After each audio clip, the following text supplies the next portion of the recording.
Olá, muito boa tarde a todos. O meu nome é Henrique Carvalho, sou responsável, diretor executivo da Nerley. Bem-vindos a esta sessão de trabalho sobre os mercados da China e do Japão. Consideramos importante e temos feito um esforço nesta área do apoio às empresas na sua componente de internacionalização, fazendo ações de diferente natureza, no sentido de que as empresas sejam mais competentes e mais profissionais nos vários aspectos das suas ações, no que diz respeito à capacidade de competir em termos internacionais. E esta forma de chegarmos a muitas empresas tem sido uma experiência também para nós, tem corrido bastante bem e por isso mesmo sabendo que existe uma oferta e muitas ações e muitas iniciativas de bastantes entidades, continuamos a contar com profissionais que nos dão aqui a sua melhor ajuda, como é o caso hoje do Pedro Vieira, da marca Taxess, que agradecemos muito desde já a sua colaboração nesta sessão e certamente vai ser enriquecedora para as empresas que estão na sua atividade e que querem encarar a hipótese de exportar para estes dois mercados tão importantes no panorama internacional. Por isso, desejo uma boa sessão a todos, espero que seja interessante e estou seguro que vai ser.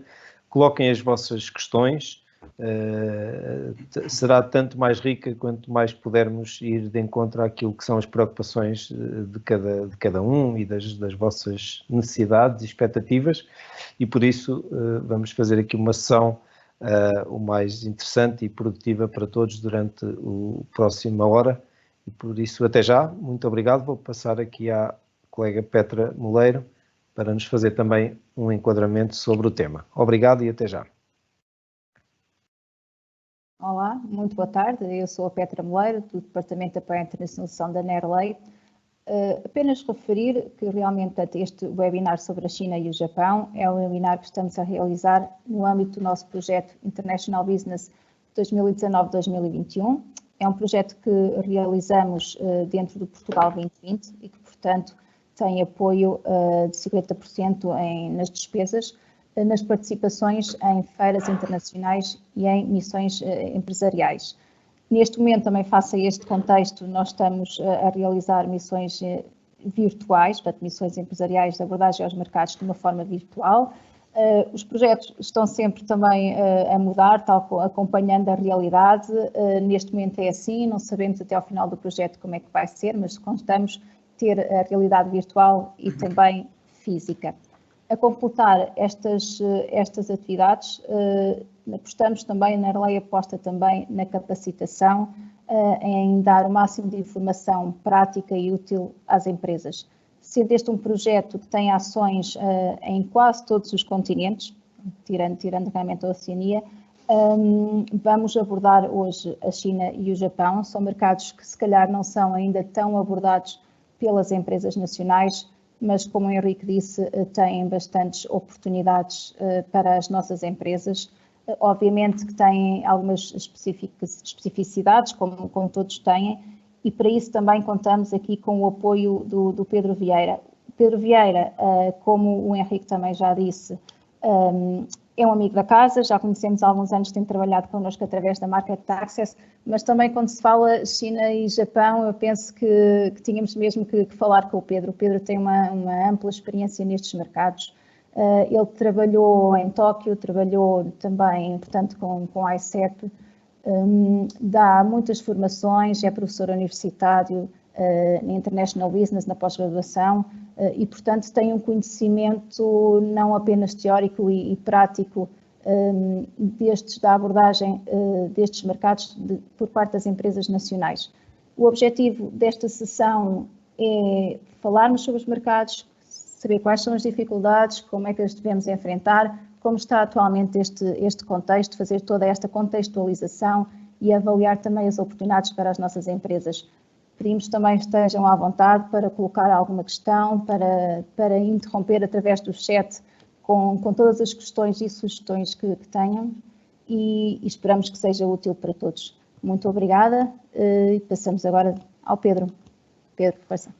Muito bem, muito obrigado. Muito boa tarde a todos. Agradeço muito o convite da Nerlei, aqui em particular ao Henrique Carvalho e à Petra. As palavras foram simpáticas, enfim. Eu estive a ver a lista dos participantes e temos aqui empresas com muita experiência também, ou no Japão ou na China, que enfim, convém desde já dizer que são mercados bastante diferentes, não é? E nós vamos hoje passar isso aqui um bocadinho em revista. Estejam à vontade, conforme o Henrique e a Petra disseram, para lançar as vossas questões. E eu vou dividir a sessão em 3 grandes partes. Eu diria uma primeira, enfim, não quer dizer que seja amassadora, mas que é importante, se calhar, lançá-la já, que é contextualizar com alguns números estes 2 mercados, e depois falarmos um bocadinho sobre esta distância que nos separa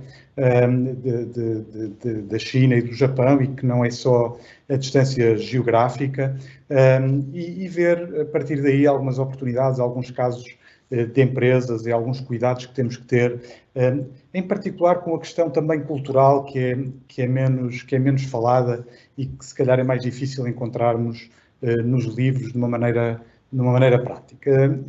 A minha aventura com o Japão começou em 98, portanto, eu fui para o Japão numa altura em que o Japão era realmente desconhecido das empresas portuguesas, ou não sendo desconhecido, nós tínhamos todos muito pouca informação, havia apenas um restaurante japonês em Lisboa, que era o Sakura, salvo erro, e portanto, era um país exótico que havia que explorar e conhecer.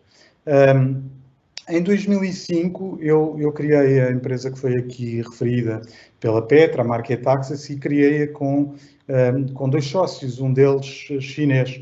E eu, nessa altura, enfim, senti na pele não tanto a vivência da China como tive no Japão, mas a parte de negócios, e não numa lógica apenas da exportação, mas ter um sócio chinês. Ainda assim, eu acho que fui bafejado pela sorte, porque fui exposto desde muito cedo a 2 países bastante longínquos, bastante diferentes, e que me fizeram ver o mundo com outros olhos, e eu acho que quem já esteve fora e quem esteve sobretudo em mercados mais difíceis, sabe que isso também nos ajuda a ver Portugal de uma perspectiva diferente. Bom, só para terminar aqui esta breve introdução, eu realmente dou uma cadeira por semestre na Universidade de Minho, no Departamento de Estudos Asiáticos, e tenho aí alunos chineses, e na Porto Business School sou um dos diretores da pós-graduação em International Business. Enfim, depois poderão, hoje em dia com a tecnologia é muito fácil, adicionar-me no LinkedIn. Antes de avançar aqui para os números, eu pedia-vos uma coisa, que era que fossem partilhando connosco, neste momento, qual é o vosso grande desafio para a abordagem destes 2 mercados, ou de um deles. E depois vamos ver mais à frente se conseguimos, de alguma forma, ajudar-vos a encontrar algumas respostas para esse desafio.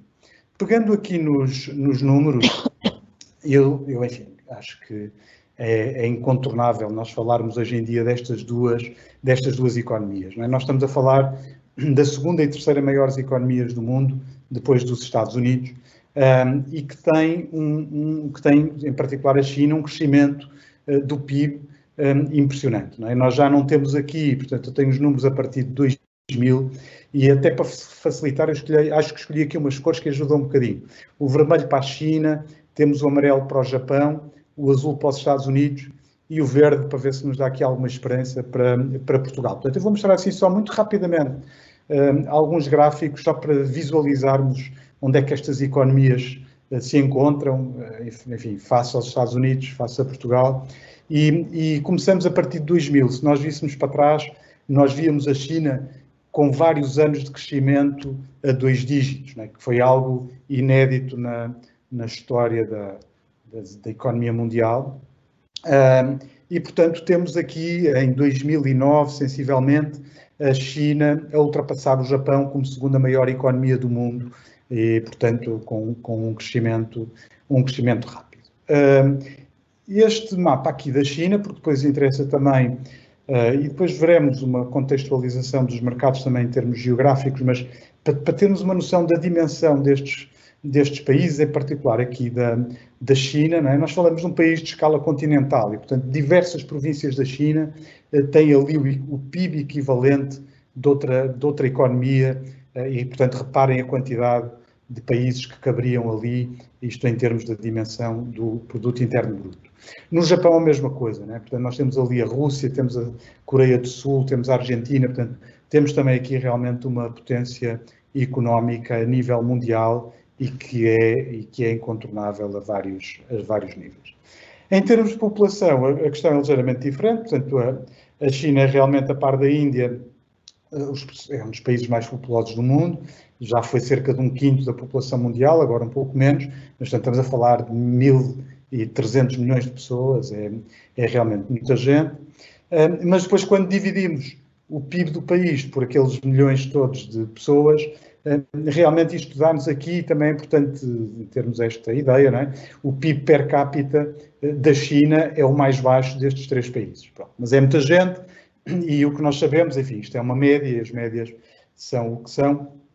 Há ainda assim muitos milhões de chineses com um PIB per capita acima do PIB per capita português e japonês e mesmo norte-americano, da média, não é? Portanto, 10% da população chinesa é muita gente, depois em termos absolutos. O que importa aqui dizer, e nós poderíamos fazer uma sessão completa sobre os planos quinquenais da China, portanto, a China é uma economia planificada e houve muito recentemente a aprovação de um novo plano. E é um plano quinquenal, mas também que prevê já um conjunto de objetivos que a China quer atingir em 2035. A quantidade de planos que eu já vi fez-me perceber algo que é importante partilhar convosco, que é aquilo que a China coloca nos planos quinquenais acontece. E, portanto, dão-nos imensas pistas sobre aquilo que a China vai ser num período de 5 anos, e neste caso até com uma visão a mais longo prazo. E de 21 a 25, uma das coisas que a China quer fazer é aumentar realmente o PIB per capita, quer que aquele crescimento seja mais sustentável e que chegue a mais chineses. Não é? Vai haver uma aposta que ela já é sólida no consumo interno, mas essa aposta vai ser ainda mais sólida, não é? E nessa visão para 2035, reparem, está mesmo ali entre os 6 principais objetivos, um deles tem a ver com este aumento do PIB per capita na China. E, entre outras coisas, podem ver aqui desde a questão ambiental, a questão da inovação, e não tenham dúvidas que a China, que já mas será cada vez mais um player importantíssimo em termos de inovação, digitalização, etc. Taxas de desemprego relativamente baixas, abaixo dos 5% nas duas economias. Em termos de consumo das famílias, também a China aqui a ocupar o segundo lugar, mas o Japão, obviamente, muito bem posicionado. E aquele ponto que falávamos há pouco, né, da inovação. Reparem, nem é preciso esperar por 2025 ou 2035, a China já está ali equiparada ao Japão em termos de índice de inovação. Né? Nós tendemos muito a pensar sempre Japão, produtos inovadores, etc., tecnologia, e reparem que em termos deste Global Innovation Index, Japão e China já estão a par. Em termos de exportações de alta tecnologia, a China distancia-se muito, portanto já é algo extremamente relevante, de exportação de produtos intensivos em investigação e desenvolvimento. Estamos a falar do aeroespacial, de tudo tem a ver com tecnologia informática, farmacêutica, etc, etc.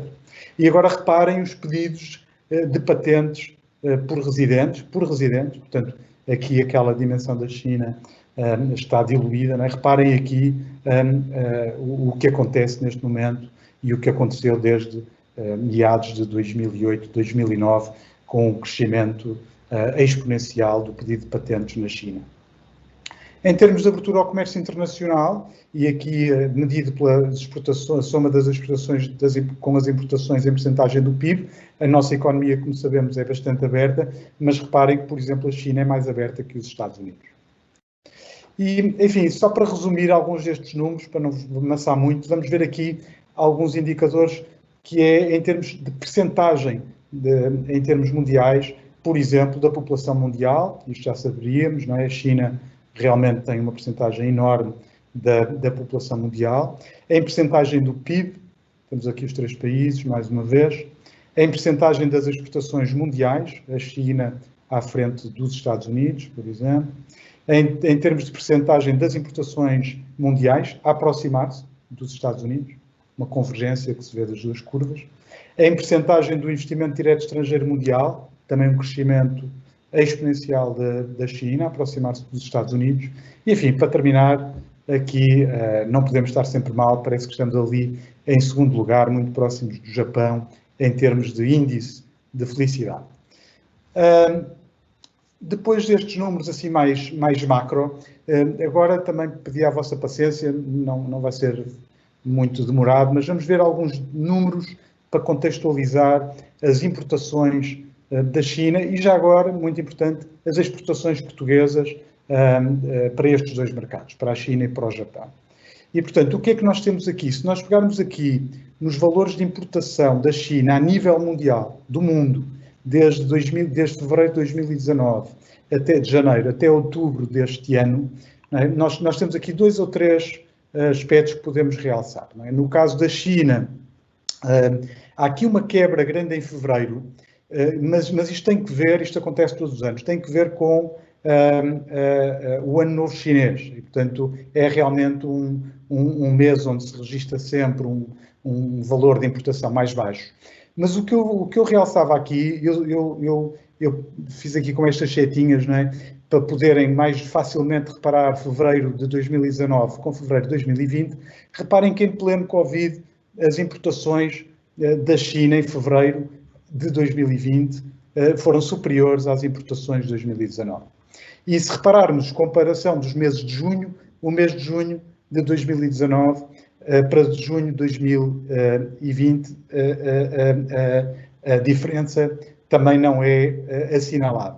E, finalmente, ali com o número 3, os valores de importações mundiais da China em julho, reparem que já está praticamente, enfim, com exceção de dezembro do ano passado, está praticamente junto daqueles que foram os valores mais elevados importados pela China nos últimos meses. Portanto, o impacto da pandemia não foi assim tão visível nas importações da China como provavelmente nós esperaríamos. No caso do Japão, que é a curva cá de baixo, já se nota um bocadinho mais o impacto da pandemia nas importações do Japão. Ainda assim, em março e abril, e depois vamos ver porque é que isto é relevante, em março e abril, as importações ainda assim com valores relativamente interessantes. Portanto, são países que continuam a comprar, são grandes economias do mundo, mesmo em períodos de alguma dificuldade. Aqui só muito rapidamente mostrar onde é que se concentram as principais importações dentro do Japão e dentro da China. Aqui não há grandes novidades, portanto, estes azuis e estas cores mais azuladas significa que o valor de importação é maior. Claro que aqui a grande área metropolitana de Tóquio tem, e já vamos ver quanto é que isso vale, tem um grande destaque, sendo que depois toda aquela zona de Osaka, Kyoto, etc., também tenha relevância. Mas o que é que eu queria realçar aqui? É que só na grande área metropolitana de Tóquio nós temos 36 milhões de pessoas, são 25% da população do Japão. Portanto, nós estamos a falar da maior área metropolitana do mundo, 1,5 superior à segunda maior área metropolitana, que é Seul. E, portanto, quando vocês, por exemplo, fazem trabalho de prospecção comercial na região de Tóquio, ok, aquilo que estão a trabalhar é um mercado de uma dimensão de 36 milhões de pessoas. E, portanto, isso é de certa forma, importante saber, porque significa que nós, com um esforço de trabalho numa cidade só, podemos realmente conseguir bons resultados. Na China, para a China temos a mesma coisa, portanto, onde está mais azul temos maiores volumes de importação, não é grande novidade as zonas costeiras serem mais fortes em termos de desenvolvimento, em termos de consumo, em termos de importação. Se chamava aqui atenção aqui para a província de Sichuan, em particular as cidades de Chengdu e de Chongqing, que têm crescido imenso e que hoje são regiões de consumo importantes e por onde vale a pena olhar.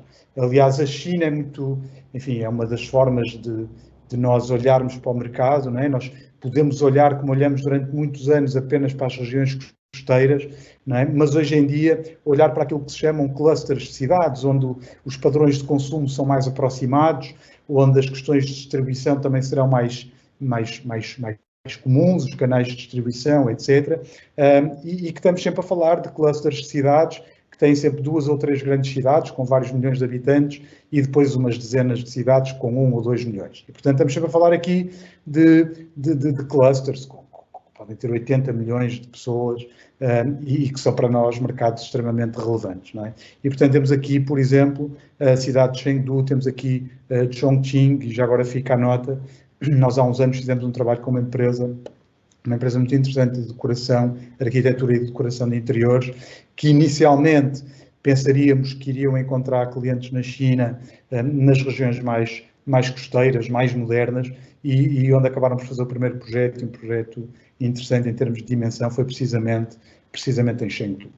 E isto também nos faz olhar, e também só muito rapidamente, para uma lógica que cada vez mais surge de abordagem de mercados internacionais, que é menos uma lógica de países e uma lógica de cidades, ok? E se nós olharmos para essa lógica de cidades e virmos aqui as cidades do mundo com o maior PIB em 2030, além de Tóquio, reparem a quantidade de cidades chinesas que aqui aparecem, não é? Portanto, o consumo também ao nível de cidade, muito importante no Japão, por aquela grande área metropolitana que vimos, mas também em várias cidades chinesas. Mesmo para terminar os números, víamos então aquilo que são as relações comerciais de Portugal com estes países, não é? E aqui temos a evolução, este gráfico é relativamente fácil de ler, portanto temos aqui as exportações portuguesas, ok? Sendo que a escala é aqui a do lado direito, e portanto estamos a falar aqui à volta de 60 mil milhões de exportação, e depois aqui a amarelo e a vermelho, com a escala deste lado, as exportações da China, a amarelo e as exportações, perdão, a vermelho, e as exportações para o Japão a amarelo. E o que aqui vemos é alguma estabilidade nas exportações portuguesas para o Japão nos últimos 10 anos. O Japão é o 38º destino das exportações portuguesas, com 170 milhões de euros em 2019, 0,3% das nossas exportações, e a China é já o 14º mercado, com 674 milhões e 1% das nossas exportações. O que se assinala aqui é este crescimento brutal que vemos a partir de 2010, ele ainda era mais baixo se recuássemos um pouco mais, e eu recordo-me perfeitamente daquilo que foi a evolução desde 2005 da procura pelo mercado chinês, mas a China também tem realmente alguma desta instabilidade, ou seja, nós vamos vendo o interesse das empresas aumentar, recuar, voltar a aparecer. Isto é um fenómeno que eu sentia na pele, mas que os números aqui, agora quando construí estes gráficos, estes números deixam perfeitamente ver. E, portanto, isto também tem a ver com alguma instabilidade que existe por parte dos próprios importadores, e quem trabalha com os dois mercados sabe isso, não é? O Japão demora muito a nós conseguirmos resultados visíveis, mas depois ficam para uma vida, não é? Na China podemos ter um grande negócio este ano, não vender absolutamente nada para o ano, e depois quando achamos que o negócio já se perdeu, o importador volta a aparecer e a fazer uma grande compra. E, portanto, para quem gosta de estabilidade, Japão sem dúvida. Para quem consegue lidar, se calhar com números um pouco mais altos, mas com instabilidade, aí a China pode ser mais interessante. Pedro, força. Com licença, Henrique, faz favor. Fazer uma intervenção, que estava aqui uma pergunta interessante, a meu ver, que encaixa aqui neste ponto. Responder. Sim, seguramente, se calhar até estamos a antecipar aqui alguma coisa. Mas que era, a propósito do que estava aqui a explicar, e acho dados super interessantes, uma pessoa que aqui aparece como anónimo faz a seguinte questão, qual é a imagem que os chineses e os japoneses têm dos produtos portugueses? Muito bem, muito bem. Olha, é muito fácil e é realmente fácil responder, porque da China não tem nenhuma, nem boa nem má. Nós somos, sendo assim, se calhar, demasiado bruto na resposta, mas nós somos muito pouco conhecidos, muito pequenos. Eu lembro-me que quando dizia de onde era, não é? Porque tinha que mostrar um mapa, tinha que explicar mais ou menos onde é que ficávamos. Quando me perguntavam, mas qual é a dimensão do país, não é? Eu normalmente dizia milhões, porque se eu dissesse 10 milhões, aquilo ia acabar por ser, se calhar, a população da cidade onde eu estava naquele momento na China, não é? Portanto, há aquela escala e distância. Claro que nós podemos dizer assim, ok, mas houve relações históricas e tal.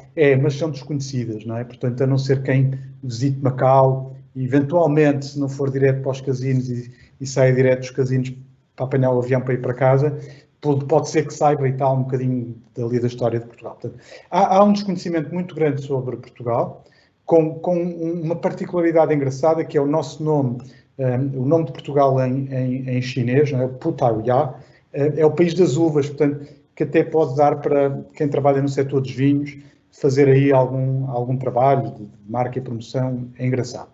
No Japão é o oposto, portanto, nós fomos os primeiros europeus a chegar ao Japão em 1543 e se calhar não pelas melhores razões, mas contribuímos para a unificação do país, não é? Portanto, eles andavam todos lá a lutar entre eles com sabres, nós chegamos lá com a arma de fogo, não é? E a quem a vendemos rapidamente tomou conta do país e tal. Mas, entre outras coisas, nós realmente temos uma imagem, estuda-se nas aulas a chegada dos portugueses, a história relacionada com os portugueses, e isso é muito interessante. Há inclusivamente palavras do léxico português que ficaram no japonês, e a imagem é extremamente positiva.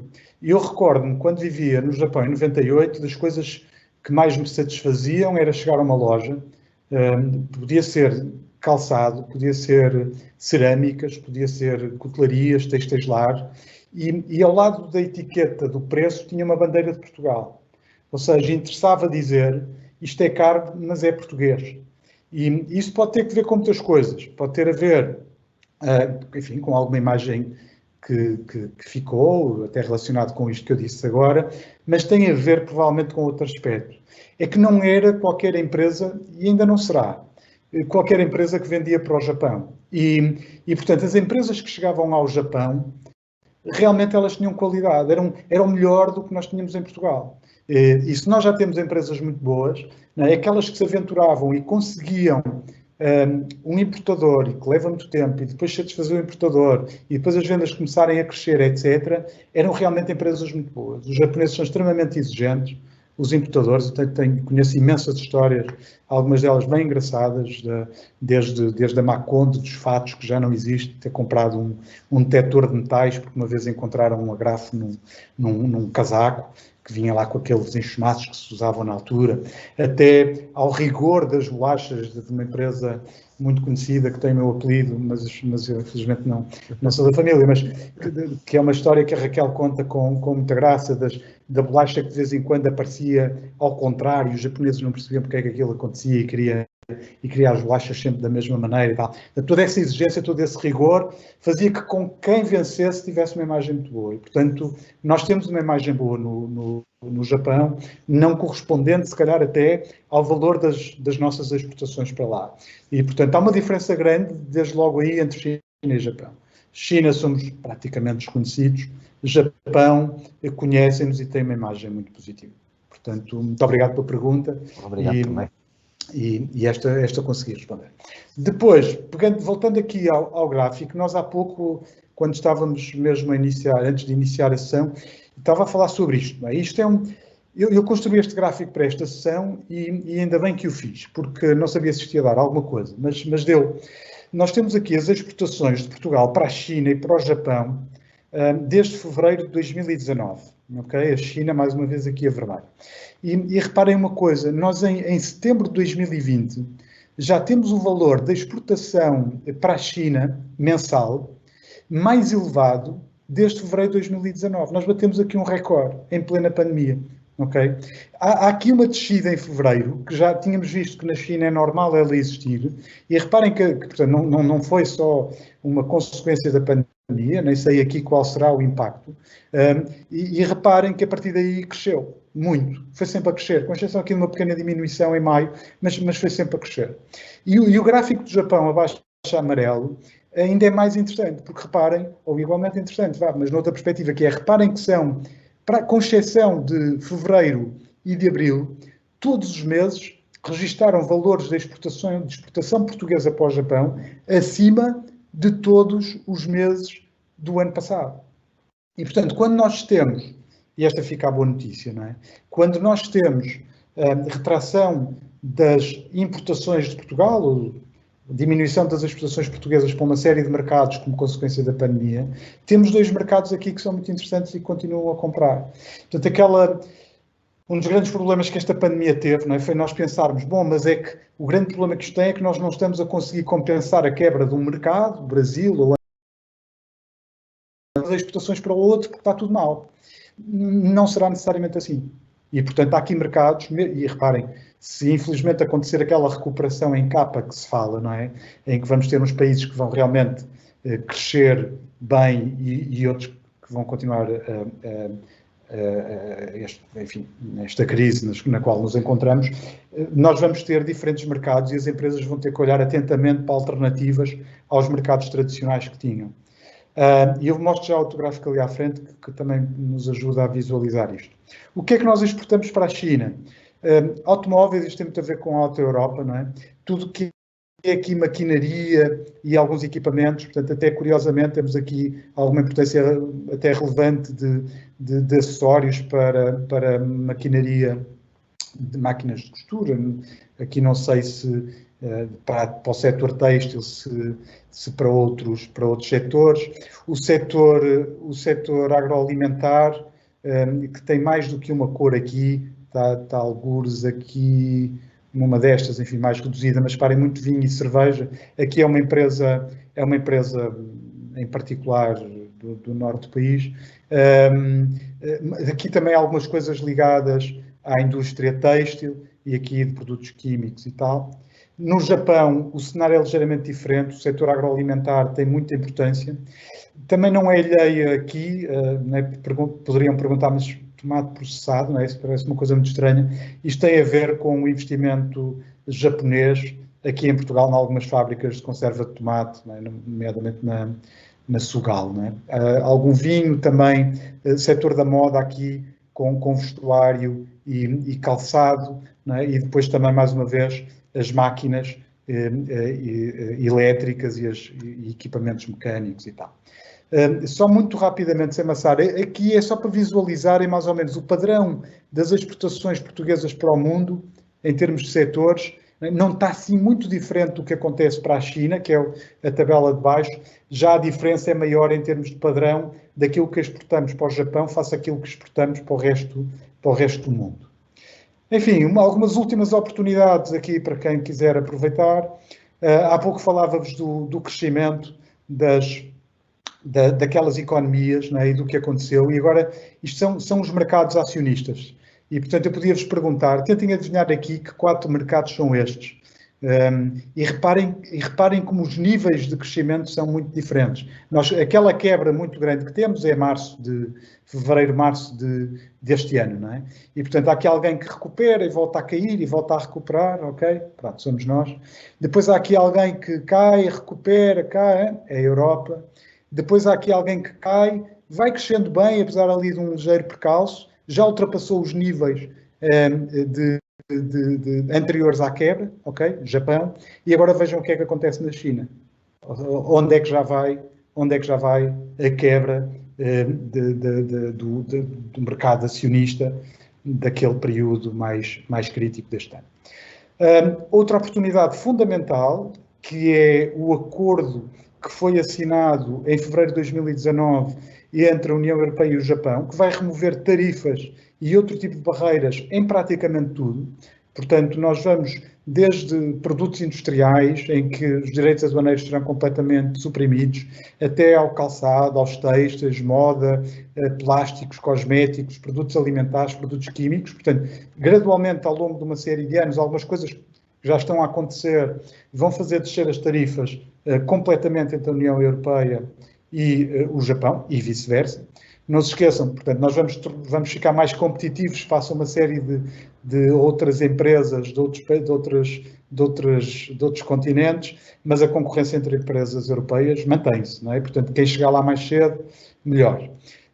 E muito recente, assinado ainda este ano, em novembro, agora este mês que passou em novembro, um acordo de comércio livre que vai ser, neste momento, depois deste que foi assinado entre a União Europeia e o Japão, a maior zona de comércio livre do mundo, okay? Que tem todos estes países do Sudeste Asiático, mais a China, o Japão, Coreia do Sul, Austrália e Nova Zelândia. Portanto, um acordo brutal de comércio livre, que é bom sinal face a alguns movimentos também proteccionistas e, portanto, é algo que nós temos que olhar com atenção. Muito bem. Pedro, posso fazer aqui mais uma interrupção? É a altura certa, porque foi quando eu terminei os números mais chatos. Exato. Eu provavelmente não tenho agora aqui, até porque o contexto era um bocadinho diferente, mas aqui o Rui Tocha, que agradeço a questão, estava a colocar-nos aqui uma questão que era como é que tem sido a evolução das importações nacionais destes dois mercados. Não sei se tem, assim, mais ou menos presente como é que tem evoluído nos últimos, digamos, meses ou muito recentemente. A evolução das importações da China e do Japão a Portugal? As importações que nós fazemos desses dois mercados. Não tenho os números. Okay. Não tenho os números. E vão ser altamente impactados. Os da China vão ser altamente impactados pelos EPIs, não é? Exato. Pois. O Japão não sei. Não tenho os números. Mas se quiser partilhar o e-mail, o Rui Tocha, eu tenho muito gosto em enviar-lhe depois os dados. Eu fiz toda esta apresentação, confesso, focada na nossa abordagem dos mercados. Sim, claro. Que sim. Eu achei curiosa a pergunta e além do interesse, é porque é completamente contracíclico a questão das nossas exportações para estes mercados, até por causa da questão da quebra das cadeias logísticas, não é? Sobretudo isso, não é? Como é que nós fizemos este aumento até relativamente sustentado ao longo destes meses com a quebra das exportações para lá.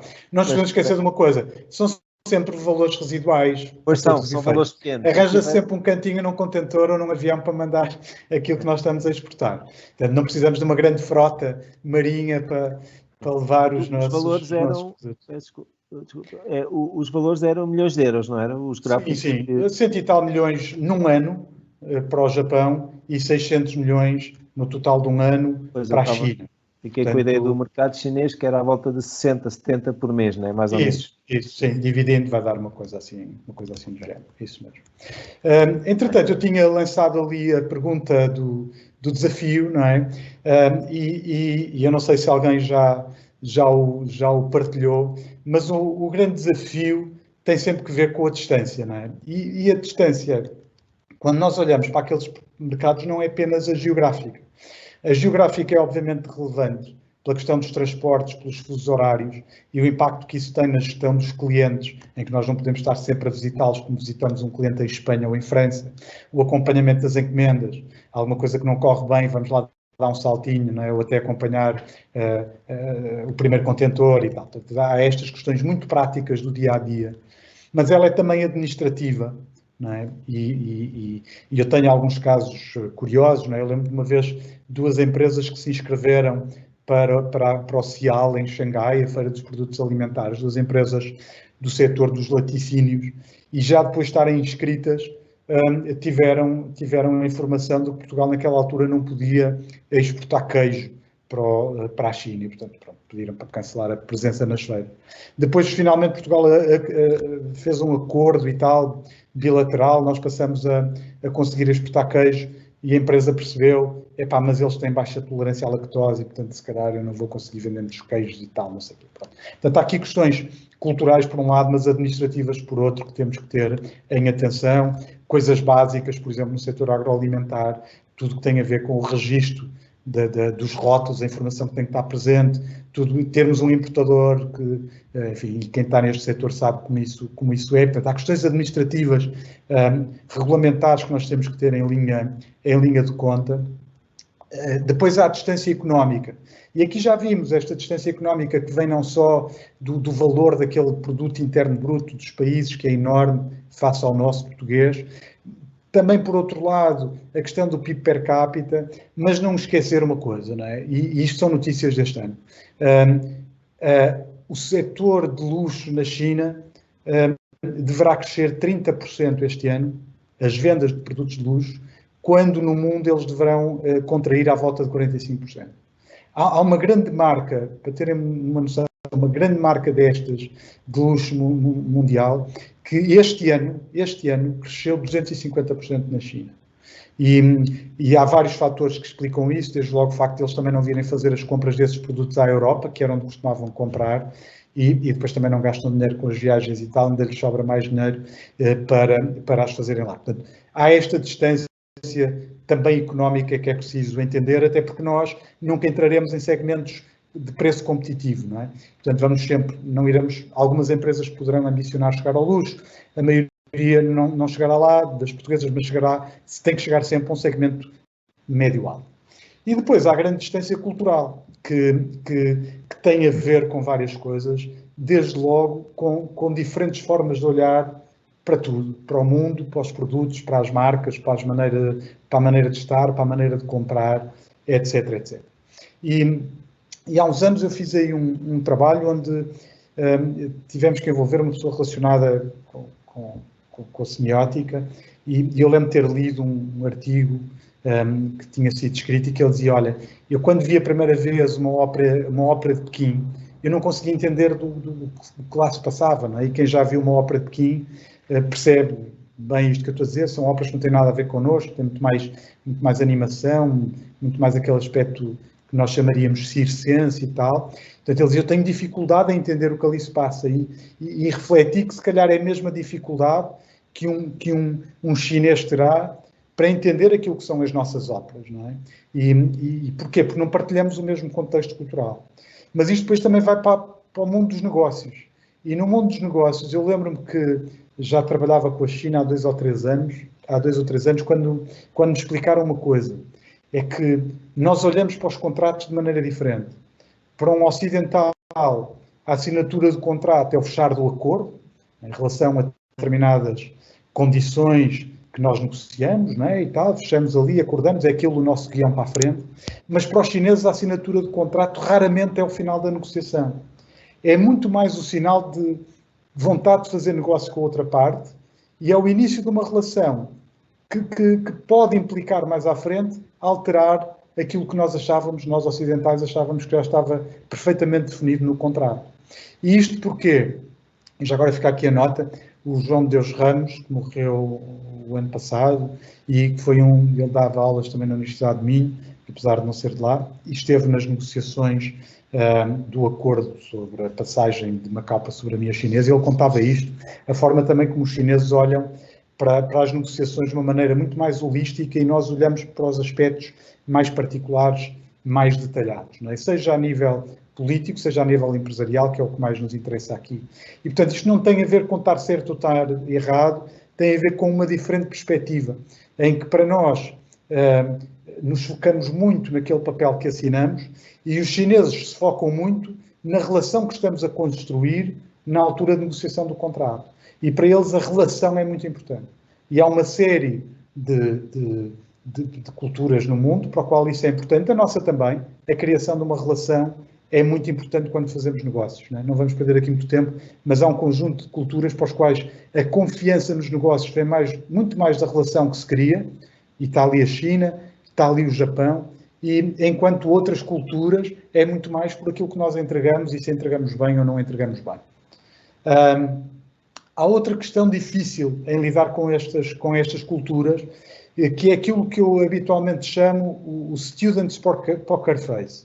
Isto é muito também da minha relação com os meus alunos, que é eu não conseguir ler as expressões, como leio as dos alunos portugueses. E houve uma altura que eu vi uma apresentação de uma autora norte-americana que esteve no Japão e que ela diz que quando terminou a conferência que fez, ela tinha sido convidada por uma japonesa, perguntou se havia questões e ninguém levantou a mão. E ela ficou tristíssima, porque normalmente as pessoas que fazem apresentações gostam que haja questões. E a japonesa levantou-se e disse assim, olha, por acaso eu acho que há questões. E ela ficou muito admirada porque não tinha visto ninguém a levantar a mão. E então a japonesa voltou a perguntar, e então alguém tem alguma questão? Ninguém levantou a mão outra vez. Ela olhou para o grupo, a japonesa, virou-se para uma pessoa e disse assim, tenho uma questão. E a japonesa levantou-se e disse assim, muito obrigado, por acaso tenho. E aquela autora americana ficou confusa, não é? O que é que se passou aqui? Não percebi muito bem. E a japonesa disse, olha, teve a ver com o brilho no olhar. Os japoneses não gostam que se faça uma pergunta muito diretamente, os chineses também não. E, portanto, sentem-se intimidados e tal. E não se levantam as mãos, como vocês fazem e tal, não participam da mesma maneira. Portanto, nós temos que olhar para tentar perceber, pelo olhar ou por outros sinais que não a palavra, não é? Se há aqui alguma comunicação ou alguma vontade de comunicar. E, portanto, ali naquele caso, foi aquele brilho do olhar que indicou que havia alguma coisa que a pessoa queria partilhar. Os japoneses chamam a isto o kuki omenai. É o não conseguir ler nas entrelinhas. Não é? E isto é importante nos vossos processos de negociação, como é importante para vocês quando fizerem, tendo em conta a distância geográfica, as conversas. Hoje em dia a videoconferência felizmente já se vulgarizou, não é? Mas a sugestão é metam sempre imagem, porque vocês já sabem que vai haver muita coisa na comunicação que não vem só por aquilo que foi escrito no e-mail ou por aquilo que foi dito num Skype ou num telemóvel. E, portanto, a imagem por aí é importante. As empresas depois têm sempre esta dúvida, ok, mas tendo em conta esta questão das diferenças culturais, o que é que eu devo manter na minha marca, no meu produto, o que é que eu devo mudar? Os japoneses, por exemplo, têm para os japoneses uma importância brutal as embalagens. Eles valorizam imenso as embalagens. Quem já lá esteve já teve essa percepção. Eu, por exemplo, quando lá vivia, o azeite compravam em lata. No Brasil isto também ainda acontece, mas já são poucos os mercados para os quais, por exemplo, ainda as empresas de azeite ainda enviam a lata. O Japão era um desses mercados. Mas não se trata só enfim, da questão mais prática e utilitária da embalagem, é também a parte visual e estética, não é?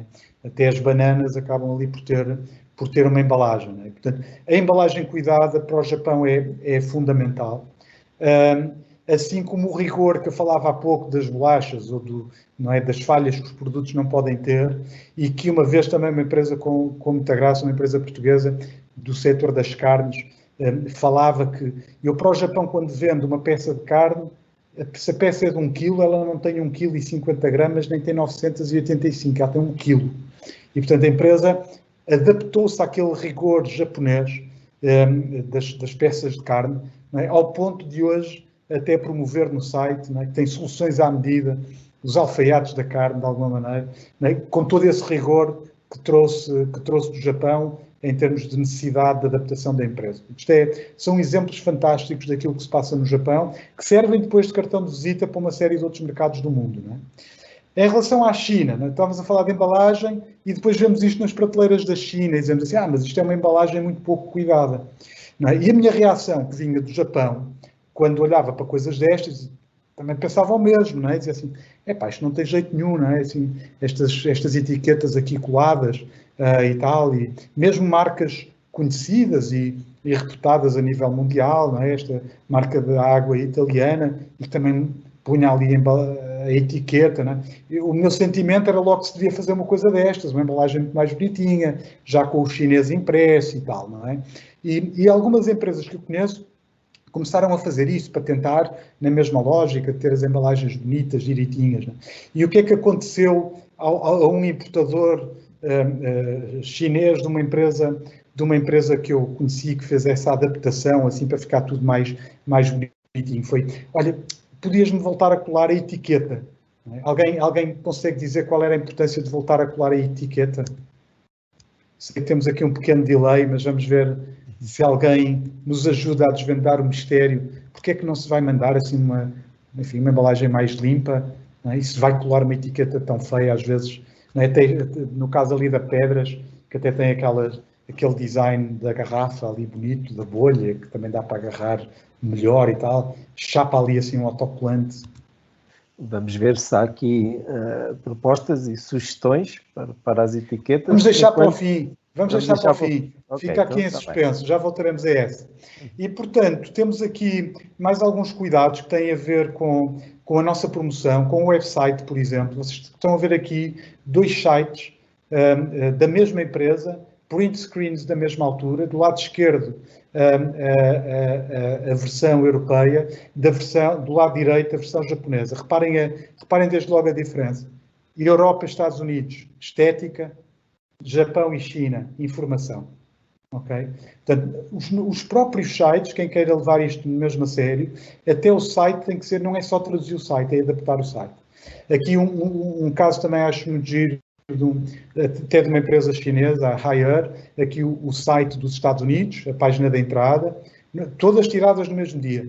Página de entrada para o site espanhol, página de entrada para o site norueguês, página de entrada para um país latino, acho que era a Colômbia, América Latina, África do Sul, e depois a página de entrada para o Japão, que tem muito pouco espaço nas casas e, portanto, mostrar, nós temos produtos para a dimensão das vossas casas e tal. E agora vejam a página chinesa, né, com a Hello Kitty. Portanto, há aqui coisas que nós nunca nos passaria pela cabeça utilizar. Tanto pode ser pôr a Hello Kitty na página, como num rótulo de uma garrafa de vinho. E neste caso já voltamos ao Japão. Portanto, reparem como há coisas que para nós são até assustadoras, estranhíssimas, e que lá são adaptações que nós podemos perfeitamente fazer, ou se quisermos realmente agir como locais, temos mesmo que fazer. Outra coisa muito importante para os 2 mercados, ter referências, ter uma história. Okay? Trabalhei uma vez com uma empresa para o mercado chinês, tínhamos de ter alguns clientes como exemplo. Nós fizemos um projeto muito grande para a Caixa Geral de Depósitos e outro muito grande para a Portugal Telecom. Enormes, não sei quanto, não interessa nada, não é? Nenhum chinês ou japonês sabe o que é que isso é. E então começamos a trabalhar um pouco, a ver que pequenos projetos é que eles teriam para empresas mais reconhecidas. E eles disseram, mas nós fizemos uma vez uma coisa, através do nosso parceiro da Turquia, fizemos um lançamento de uma coisa da Pepsi e tal. Mas aquilo foi um projeto muito pequenino e foi através do parceiro da Turquia. Mas é mentira que fizeram um projeto com a Pepsi? Não. Então vamos para a Pepsi, que isso a Pepsi e um chinês ou um japonês reconhecem. Né? Portanto, e temos aqui outros casos, a empresa depois até tinha marcas internacionais interessantes. Não é mentir, nem pensar, mas é utilizar algumas coisas que nós aqui em Portugal ou na Europa não utilizaríamos, mas que temos que pensar que lá temos que usar porque eles não têm referências e precisam dessas referências. Outra coisa engraçada, que era algo que nós também buscávamos sempre, era coisas deste género. Não é?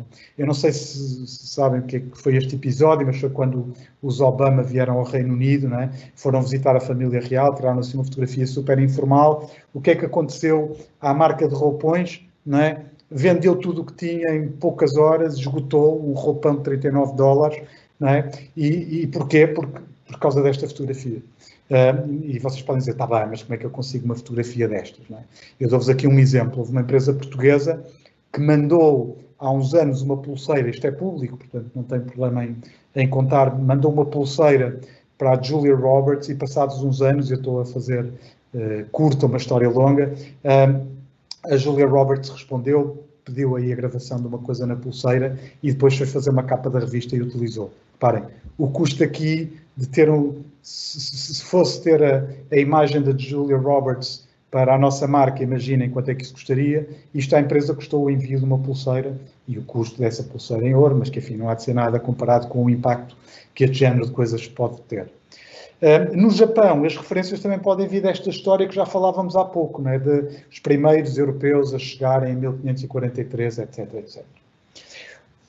Alguém arriscou aí a garrafa? Não? Sim, temos aqui, algumas propostas. Vão quase todas no mesmo sentido, mas A Anais Barroso indica que é para mostrar que era um produto internacional. Sim, sim. Alguém diz que para mostrar que o produto é estrangeiro também. Alguém confirma a mesma ideia, que é para ser um produto importado ou ter essa aparência. E, portanto, há aqui uma uniformidade da resposta. A resposta é essa. Portanto, reparem, nós queríamos ir tão ao encontro, não é, de uma adaptação de uma imagem por uma coisa tão bonitinha e estávamos a prejudicar o posicionamento da marca. Porque nós queríamos, assumidamente, que aquilo fosse uma marca posicionada no segmento de produtos importados e, ao retirar-lhe a etiqueta, deixamos a dúvida no consumidor. Ao colocar a etiqueta, ele não tem dúvidas nenhumas que aquilo é importado. Portanto, sacrificamos o aspecto da embalagem, sacrificamos o cuidado da embalagem, que os japoneses, por exemplo, valorizam muito, não é? Face a posicionamento produto importado. Não é? E, portanto, estão a ver como a questão da embalagem, só entre a China e o Japão já muda. Não é? Os cuidados que temos que ter, a adaptação e tal. Pronto, falando... Força. Entretanto, já estamos a acelerar para o fim, eu percebo isso. Tínhamos aqui uma questão que, embora já foi abordada, mas já agora para também darmos aqui o feedback, que era o que é que acha, ou da sua experiência, o que é que considera ser a maior razão para o fracasso da internacionalização das empresas portuguesas no mercado chinês? Eu não sei bem se é um fracasso, mas talvez dificuldades existam. E o que é que pode justificar isso? Pedro, em particular para os chineses, é isso? Sim, para o mercado, a pergunta é para o mercado chinês, sim. Pois, repara, a distância entre outra vez aqui, o tema da sessão não é por acaso, aquilo fica longe. E aquilo fica longe em todos os aspectos.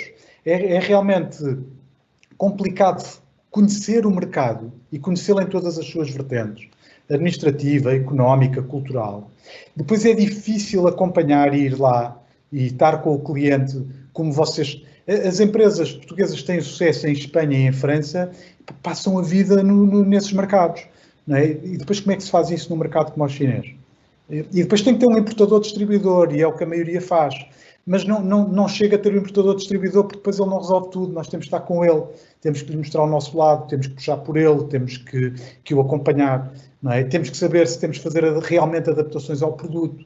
E depois também são mercados com uma dimensão muito grande, que muitas vezes as empresas podem não ter a capacidade, depois em termos de investimento promocional, de fazer crescer lá as suas marcas. Portanto, há muitas razões. Há muitas razões e cada caso é um caso. Não é? Porque também temos empresas com muito sucesso e aí quase podemos dizer o mesmo. Então, mas as dificuldades eram as mesmas para as outras. Pois eram, mas se calhar começaram há mais tempo, foram mais persistentes, foram mais resilientes. Bom, e antes de tudo isso, tinham um produto para aquele mercado, não é? E, portanto, não esquecer o e-commerce. Eu não queria também aqui perder muito tempo, mas reparem só neste gráfico. As vendas no e-commerce em vários países do mundo em 2019. Reparem onde é que está a China. E reparem que o Japão, mesmo estando abaixo, ainda assim é o quarto maior país do mercado do mundo em termos de comércio em e-commerce e, portanto, o que as empresas têm que ver é se estão preparadas para estes desafios. Até porque muitas dizem, e eu estou mesmo a terminar, não é? Nós tendemos, olha, isto até acaba por responder um pouco a essa pergunta também. Repare, isto nem de propósito, não é? Quando uma empresa, ali o segundo parágrafo, tem problemas, o mais natural é que culpa a complexidade da China pelas falhas. Não é? O problema é aquilo é complicado, foram eles, ou é o mercado que é difícil e tal. Quando muitas vezes tem a ver com um trabalho que não foi feito de seleção de parceiros perfeito, ou porque subvalorizamos os desafios de fazer negócios na China, ou porque não tínhamos ainda reunidas as condições, etc, etc. Não é? Eu próprio tive as minhas dificuldades, como deverão entender. E, portanto, só mesmo para terminar, dois casos. Um daqueles de escola de negócio, não é muito grande, e depois um da nossa realidade.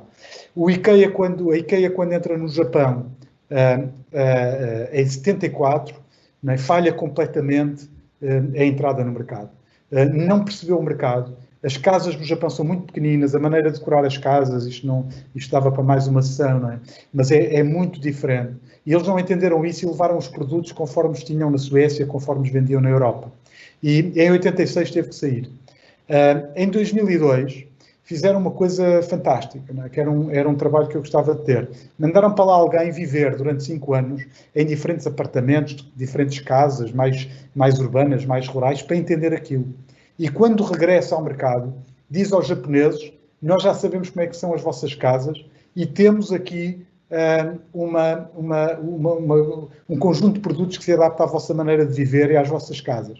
E pegaram e espalharam por uma série de parques e outros sítios no Japão contentores de 4 tatamis e meio, que é a dimensão média de uma divisão no Japão, decorados com o produto do IKEA. E hoje em dia o IKEA é um sucesso lá. E para terminar, o caso de uma empresa portuguesa que eu refiro sempre, porque é realmente um caso fantástico, uma empresa de Tondela, de têxteis lar, que entrou através de um importador-distribuidor na China em 2005 e que mais tarde decidiu ir diretamente. E, portanto, quando encontrou algumas dificuldades com o parceiro, decidiu que aquilo não ia ser um problema, ia ser uma oportunidade. Passou de uma lógica de exportação através de um importador para ter a operação local. Hoje tem vários corners espalhados pelas principais capitais de província na China. Estou a mostrar aqui alguns exemplos, tendo feito já campanhas de promoção de todo o tipo, concursos de design, traz muitos jornalistas a Portugal para escreverem sobre eles, etc, etc. Muita formação, muitos encontros entre os vários parceiros de negócio, já patrocinou o China Open em ténis durante 3 anos e depois faz promoção cruzada com várias marcas, até para ajudar ao tal posicionamento que falávamos há pouco. E pronto, e portanto eu, assim, um bocadinho em cima da hora e pedindo desculpa por este atraso, era o que tinha para partilhar convosco. Não sei se temos aqui mais 2 ou 3 minutos para alguma questão, se tem alguma questão que vale a pena ainda tentar explorar um bocadinho. Desde já agradeço novamente, Pedro, porque fomos interrompendo aqui também a boleia das questões. E muito bem. E agradeço a sua capacidade de encaixe aí no conjunto da apresentação. Tínhamos aqui também uma outra questão, que era qual é que era a sua opinião, a sua visão sobre o impacto da entrada dos produtos chineses na Europa pelo comboio transsiberiano e as respectivas políticas de dumping que estão a aumentar e a destruir a competitividade das empresas europeias. É uma questão, embora a gente aqui esteja mais focado nas exportações do que nas importações. Sim. Eu ia fazer só um comentário muito rápido. Não, é muito difícil estarmos a discutir esse tema, é muito complexo, como são todos relacionados com aqueles países, não é? Mas 2 notas que eu deixava ficar. 3, muito rápidos. Uma, vamos voltar um bocadinho atrás quando a China entra na Organização Mundial de Comércio e realmente inunda, por exemplo, os mercados europeus com produtos baratos, ok? Teve coisas boas e coisas más. E vamos começar pela má, que foi, obviamente, destruiu uma parte do tecido produtivo que não conseguiu competir com os preços praticados pelos chineses. Uma parte boa, um conjunto grande de consumidores conseguiu comprar uma série de coisas mais baratas. Pronto. Portanto, onde é que está o equilíbrio, não sei. Segundo comentário, dois dos grandes influenciadores, mas um país em particular, influenciador para que isso acontecesse, foi europeu, que beneficiava pelo facto de ser um país que baseia a sua economia muito na importação e exportação. Vocês sabem qual é. E, portanto, essa economia beneficiou imenso e fez lobby poderosíssimo junto das instituições europeias para que se deixassem entrar os produtos europeus. Destruíam uma parte do tecido produtivo, mas eles também ganhavam imenso porque estavam a intermediar os negócios. O terceiro comentário é que, por exemplo, a Abidecor decidiu entrar na China na altura em que isso aconteceu. Porquê? Achou que a concorrência dos chineses não era para eles, porque vinham com preços baixos e com um posicionamento que não era o deles. E pensou o contrário, disse assim, eu se calhar tenho mercado lá. E foi isso que foi fazer, foi aproveitar a entrada lá. Agora, no meio disto tudo há problemas, haverá dumping, haverá uma série de outras coisas, sem dúvida, mas não daria, agora ficaríamos aqui bastante tempo a conversar sobre isso. Muito bem. Penso que, não sei se existe mais alguma questão, também já estamos um bocadinho adiantados na hora. Eu peço desculpa. Não tem problema. Fomos respondendo à medida que foram sendo colocadas as questões. Bom, eu da minha parte e da nossa parte na Airlay agradeço mais uma vez ao Pedro Vieira esta excelente apresentação e este excelente contributo. Acho que foi mesmo muito interessante, com uma abordagem que eu penso que é da maior utilidade. Agradeço novamente à equipa, à Petra, à Sandra, ao Edward, que têm trabalhado aqui nestas nossas ações. E penso que fica aqui um conjunto de informações muito importantes e que podem seguramente ser extremamente úteis nesta fase da evolução das economias e nesta nova fase em que todo o mundo parece que está ainda à expectativa do que vai acontecer e os mercados asiáticos já estão praticamente na fase seguinte, ao que parece. Pelo menos estes números também demonstram essa etapa. Por isso, Pedro, agradeço mais uma vez. Muito obrigado, Bel. Excelente contribuição. Pelo convite. Muito bem, obrigado a todos também pela presença e até breve. Muito obrigado. Até breve. Até breve. Obrigado.